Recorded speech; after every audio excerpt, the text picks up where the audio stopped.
Hello friends, welcome to engineering tutorial. So in the previous video we discussed about the electric field of the electric dipole along the axial line. So in this video we are going to discuss about the dipole field along the equatorial line. Okay, so as I said, we'll discuss it in two separate parts. So again, let us just brush up a few basics. I've already done it in the previous video, but still let us do it. So electric field is at any point in space because of a system of charges is generally considered as the electric force acting on a small positive test charge, and it is given by the electric force of attraction or repulsion acting on the test charge divided by the test charge itself. So here, let us say we have a system of positive charges represented by capital Q, and we have a small positive test charge at certain distance away from it.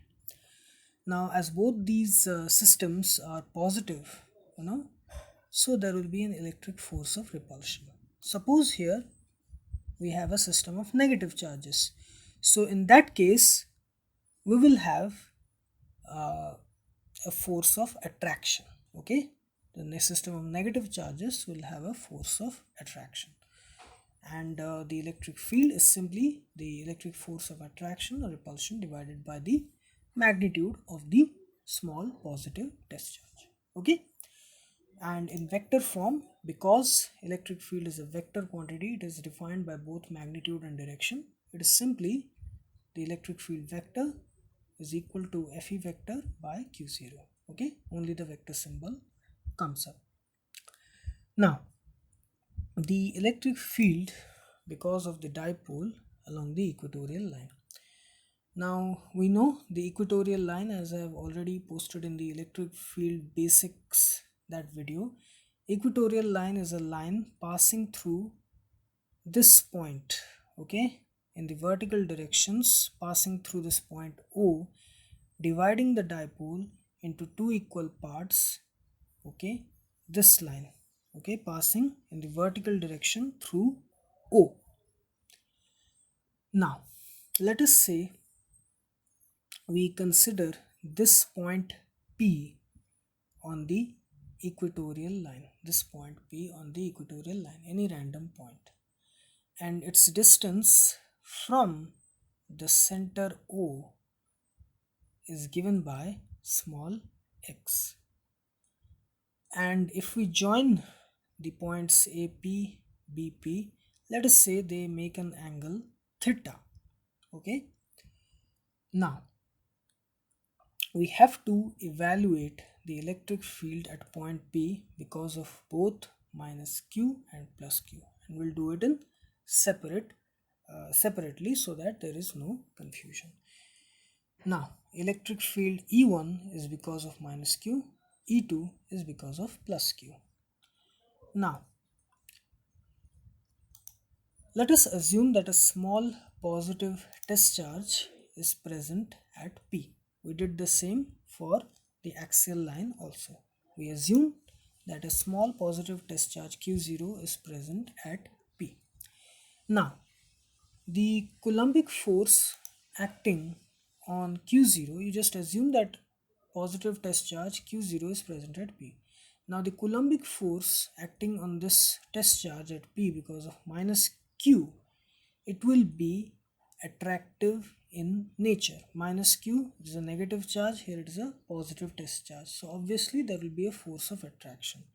So that Coulombic force F1 will simply be 1 by 4 pi epsilon 0 product of the two charges in the numerator and square of the distance in the denominator. Okay, AP square.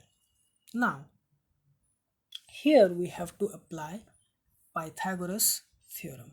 Okay, here AP square is simply the square of OA square, okay, OA square and OP square.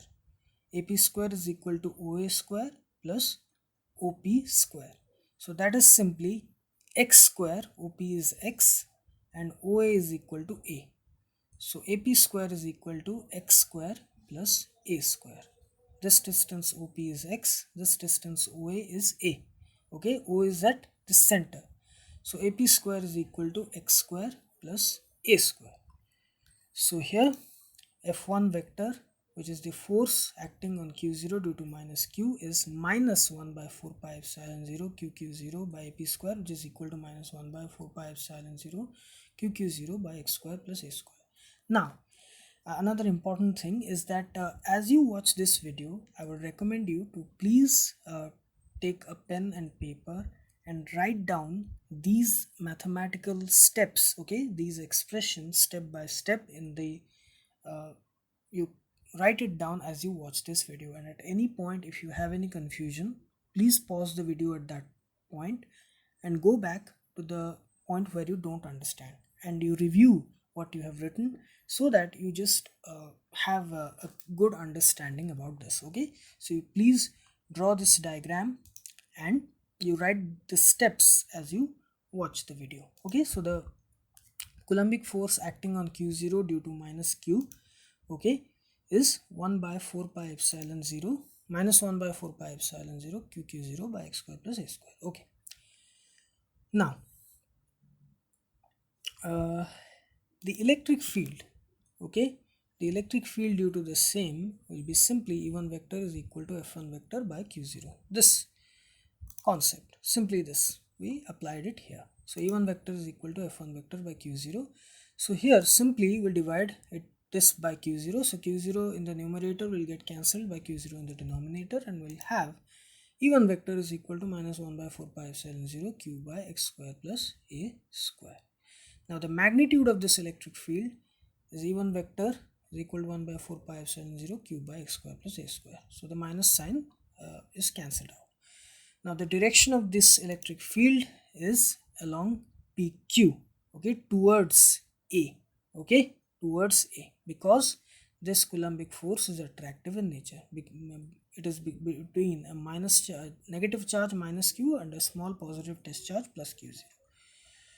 Now, if we go by this whole process, okay, first finding out the force F1 vector, then the electric field, if we do the same things for plus Q, okay, the force F2, okay, between plus Q and the small positive test charge Q0 at P, if we do the same process, we repeat the same process, here the only change will be that this force F2, because the force acting on Q0 due to plus Q, that will be given as F2, is equal to 1 by 4 pi epsilon 0 QQ0 by BP square. That will be the only change.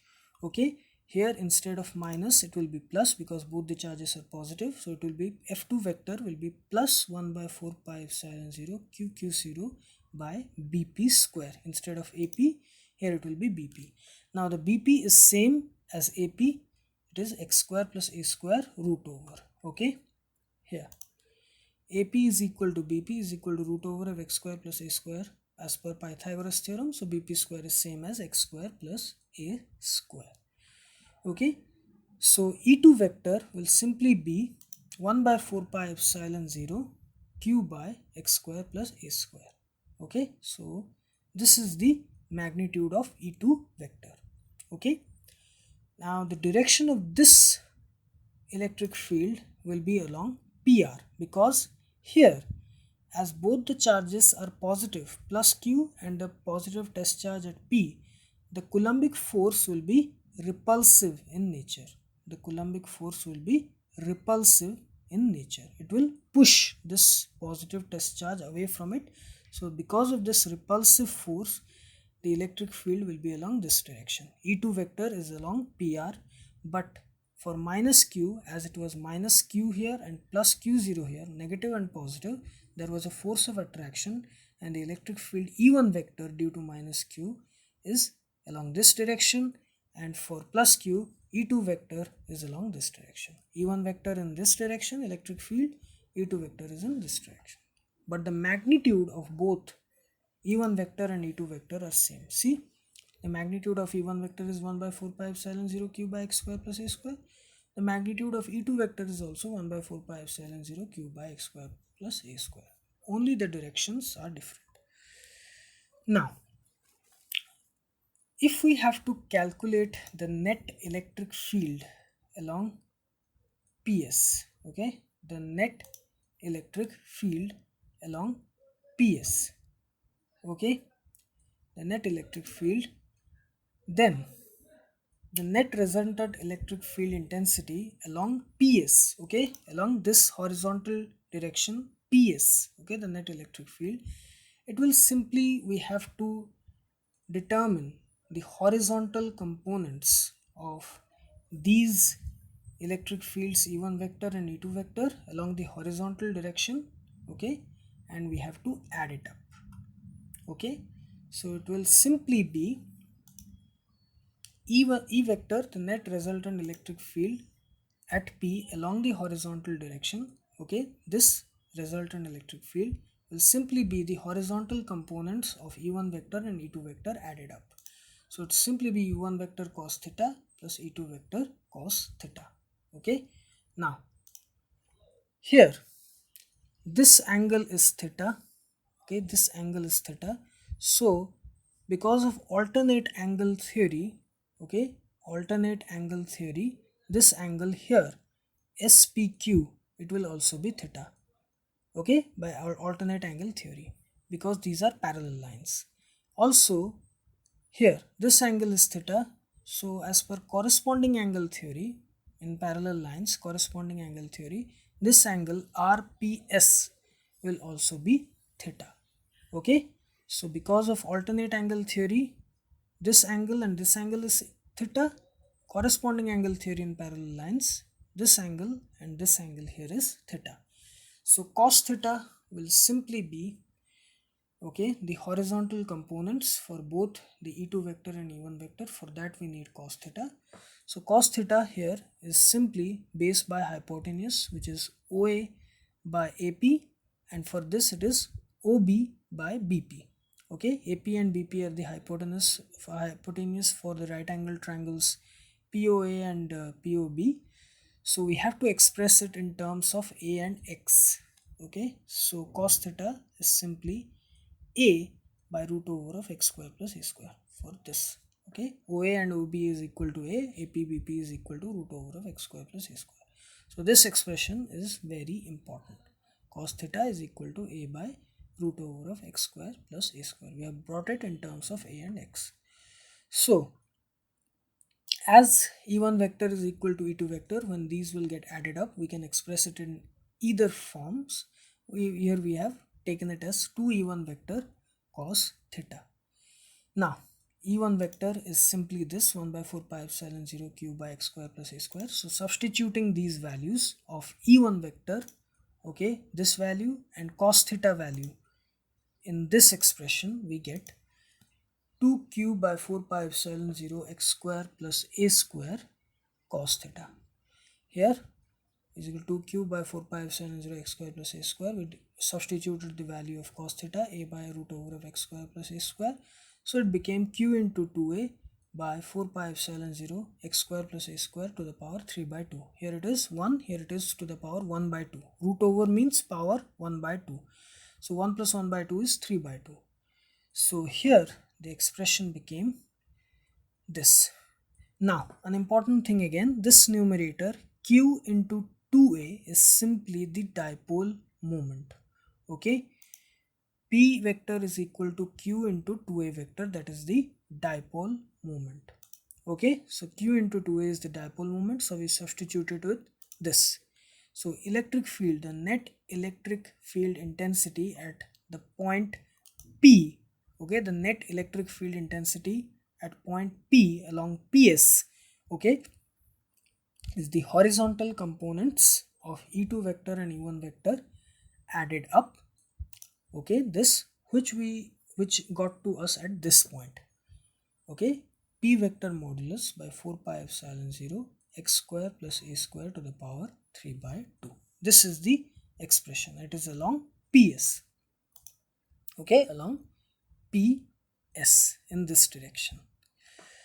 Now this is the final expression. Now if the dipole is short, okay, it means if this condition is valid, that is 2a is much lesser than x, that is the separation distance, okay, the separation distance is much lesser than this, okay, the distance of the point P from the center of the dipole, then we can neglect a, okay, we can neglect a as compared to x, and this expression will get replaced by this p vector by 4 pi epsilon 0 x cube. Here we just neglected a square as compared to x square, so it will become x square to the power 3 by 2, 2 will get cancelled and will become p vector by 4 pi epsilon 0 x cube. Okay, so this is the expression for short dipole, but always remember this expression, okay, this is the conventional expression for electric field intensity for an electric dipole along the equatorial line. So I hope that you have written all the step-by-step derivation, and if you have any confusion at any point, as I've repeated earlier, please pause the video at that point and go back to the point where you don't understand, okay, where the confusion began, and then you practice this derivation on your own a few times and it will come to you, okay. Just remember the basic things, okay, the concept of dipole moment, and these are all basic mathematical simplifications, okay, nothing else. Just you have to know the concepts of electric force of attraction, electric force of repulsion, the definition of electric field, and the rest is all basic mathematical simplifications, nothing else. So you practice this derivation on your own a few times and you will have command over it. So I hope you like this video, and please subscribe my channel Engineering Tutorial for more such videos related to electrical, electronics, instrumentation and communication engineering. Have a great day. Thank you very much.